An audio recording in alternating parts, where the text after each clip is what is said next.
So mga Kabarlis TV, ito tayo gumagawa tayo ng short video kasi para dumami yung ano ba yun, makapanood sa ating channel. Sana makita nila, sana matuklasan nila ang channel ko.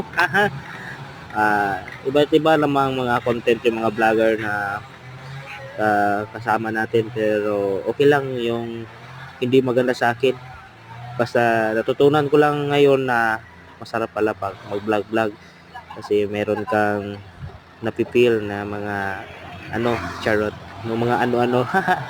So mga Kabarlis TV, kung sino may hindi pa nakasubscribe sa YouTube channel ko, please naman subscribe naman para gumagandahan naman ako sa aking mga paggawa ng content, charot, para gumaling pa ako. Pag-comment lang kayo ha. Salamat!